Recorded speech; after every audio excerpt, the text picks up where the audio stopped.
Assalamualaikum warahmatullahi wabarakatuh. Izin memperkenalkan diri, nama saya Amara Silvi Sardona dengan NPM 2021020423. Pada hari ini saya mendapatkan tugas dari dosen pengampu saya Bapak Muhammad Irfan SHI MSc dalam tugas UAS untuk menjelaskan tentang makalah saya yang berjudul Pertumbuhan dan Perkembangan Tasawuf. Adapun pertumbuhan tasawuf, kelahiran tasawuf atau sufisme sebagai sebuah ilmu diketahui memiliki banyak versi. Mengenai kemunculan tasawuf sendiri terdapat dua anggapan, yakni ada yang menganggap bahwa lahirnya ilmu tasawuf disebabkan karena adanya pengaruh ajaran di luar Islam. Tetapi ada pula yang menganggap lahirnya tasawuf itu bersama dengan lahirnya agama Islam.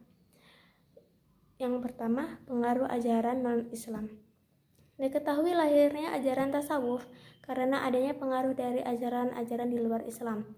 Antara lain yang pertama ada pengaruh ajaran Kristen, yaitu adanya tulisan-tulisan tentang rahib-rahib yang hidup menjauhi dunia dan mengasingkan diri di padang pasir Arabia atau menempati biara-biara. Yang kedua ada pengaruh ajaran Hindu dan Buddha. Ajaran Hindu yang mendorong umatnya untuk meninggalkan kehidupan dunia untuk lebih mendekatkan diri dengan Tuhannya, untuk mencapai Atman dengan Brahman. Ajaran Buddha tentang nirwana, untuk mencapainya seorang Buddha diwajibkan meninggalkan kehidupan duniawi dan memasuki hidup kontemplasi. Adapun pengaruh filsafat mistik Pitagoras, yaitu kesenangan ruh yang sebenarnya adalah berada di alam samawi. Maka untuk memperolehnya, manusia harus membersihkan ruh dengan meninggalkan kehidupan material. Dalam tasawuf dikenal dengan juhud. Adapun pengaruh filsafat emanasi Plotinus. Dalam konsep emanasi dijelaskan bahwa zat Tuhan yang Maha Esalah yang memancarkan dari dalam wujud ini. Ruh berasal dari Tuhan dan akan kembali kepadanya. Dalam tasawuf dikenal dengan wahdatul wujud. Adapun lahirnya tasawuf bersamaan dengan lahirnya agama Islam. Anggapan yang kedua adalah bahwa tasawuf atau sufisme itu lahir dari agama Islam sendiri. Hal ini bisa dilihat dari ayat Al-Quran maupun hadis tentang ajaran tasawuf. Misal dalam surat Al-Baqarah ayat 115 yang artinya, dan kepunyaan Allah lah timur dan barat, maka kemanapun kamu menghadap, disitulah wajah Allah. Sesungguhnya Allah maha luas rahmatnya lagi maha mengetahui. Masa perkembangan tasawuf itu hidup kerohanian yang dalam Islam sering disebut dengan sufisme ini nampak melekat pada diri sebagian umat Islam di dunia.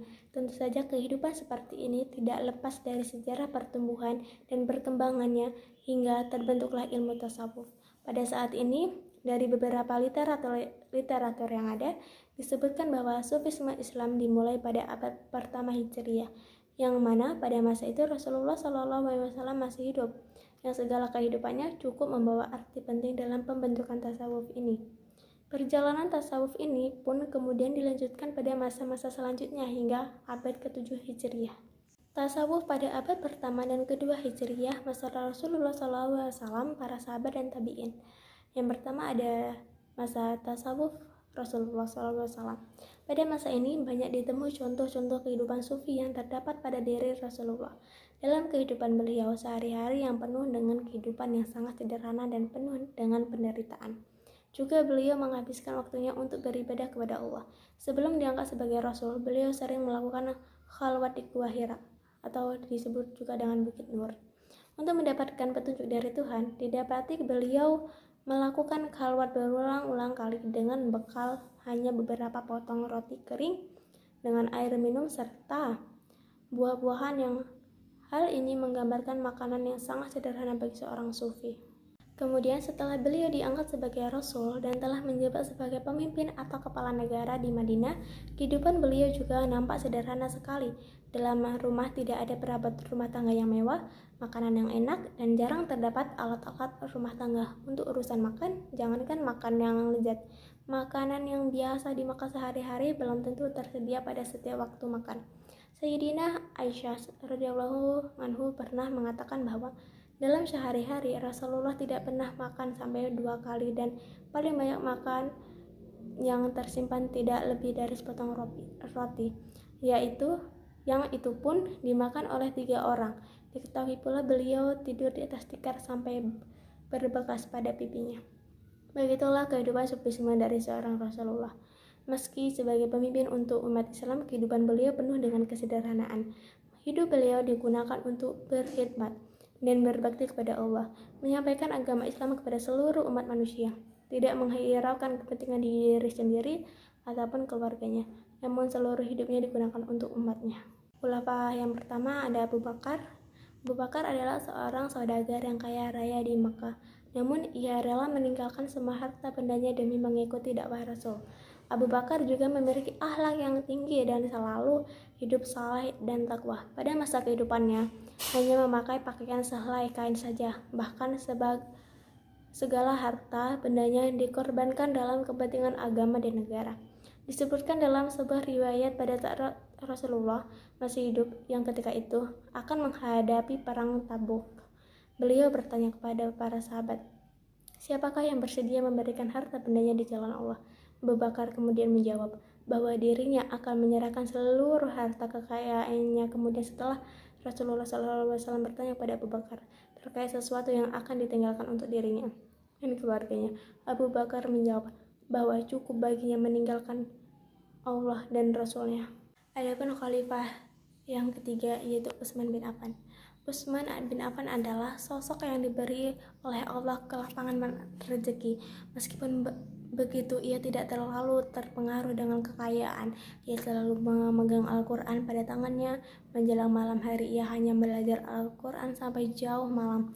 Bahkan ketika dibunuh oleh pemberontak, ia berada dalam membaca Al-Quran. Sifat sufisme yang dimiliki Utsman yang lain ialah ketika terjadi kemarau panjang pada masa Khalifah Abu Bakar, banyak penduduk Madinah yang menderita kelaparan karena stok makanan yang telah menipis. Abu Bakar hanya menyuruh sabar dan menunggu pertolongan dari Allah. Tidak lama setelah itu, ada kira-kira 1000 ekor unta milik Utsman bin Affan datang dari Syam dengan membawa bahan makanan dan minyak. Setelah unta-unta tersebut berhenti di depan rumah Utsman, banyak pedagang yang ingin membeli barang dagangan tersebut dengan berbagai macam tawaran. Bahkan ada pedagang yang mengajukan tawaran hingga 10 kali lipat, akan tetapi Utsman hanya memerintahkan untuk mengumpulkan para fakir miskin pada keesokan harinya dan memberikan hasil dagangan itu secara cuma-cuma. Begitupun dengan khalifah yang keempat atau yang terakhir, Ali bin Abi Thalib. Sifat kesederhanaan tidak kalah dengan para sahabat yang lain. Ketika menjabat sebagai khalifah, pakaian yang ia pakai banyak yang sobek, dan ketika sobek ia sendiri yang menjahitnya. Suatu ketika ia ditanya seorang, "Mengapa sampai seperti itu pakaian yang sobek?" Ia hanya menjawab, "Untuk mengkhusyukkan hati dan untuk menjadi teladan bagi orang-orang yang beriman." Ada lagi sahabat yang terkenal yaitu Zuhud. Terkenal Zuhud selain para sahabat Khulafaur Rasyidin, yakni Hudzaifah bin Yaman. Abu Thalib Al-Makki dalam kitabnya Qutul Qulub pernah menerangkan bahwa Hudzaifah mempunyai ilmu yang luas tentang akhlak serta mendalam keyakinannya tentang hikmah-hikmah agama bila dibandingkan dengan para sahabat yang lain. Bahkan Umar dan Utsman selalu meminta pendapat-pendapatnya tentang suatu hal yang sulit dimengerti. Pernah ia ditanya dari mana ia mendapat ilmu yang demikian itu. Hudzaifah menjawab bahwa Rasulullah memberikan keistimewaan kepadanya karena orang selalu bertanya kepada Rasul tentang kebaikan, sedang dirinya selalu bertanya tentang kejahatan karena ia takut terlibat dalam kejahatan. Adapun dalil-dalil tasawuf pada Al-Quran. Yang pertama ada surah Al-A'la ayat 14 yang berbunyi, Bismillahirrahmanirrahim. Qad aflaha man tazakka, yang artinya sesungguhnya beruntunglah orang yang membersihkan diri dengan beriman. Adapun surat yang kedua ada surah Ar-Ra'd ayat 28 yang berbunyi Bismillahirrahmanirrahim. Alladzina amanu wa tatmainu qulubuhum bidzikrillah. Ala bidzikrillahi tatmainnul qulub. yang artinya yaitu orang-orang yang beriman dan hati mereka menjadi tentram dengan mengingat Allah. Ingatlah, hanya dengan mengingat Allah lah hati menjadi tentram. Ada pula surat Al-Anfal ayat 17 yang berbunyi Bismillahirrahmanirrahim.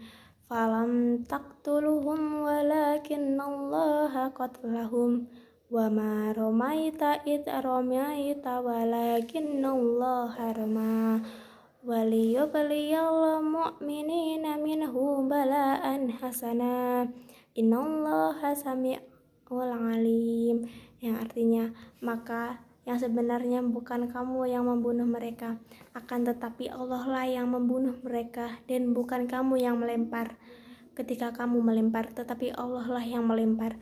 Allah membuat demikian untuk membinasakan mereka dan untuk memberi kemenangan kepada orang-orang mukmin. Dengan kemenangan yang baik, sesungguhnya Allah Maha mendengar lagi Maha mengetahui. Sekian presentasi dari saya.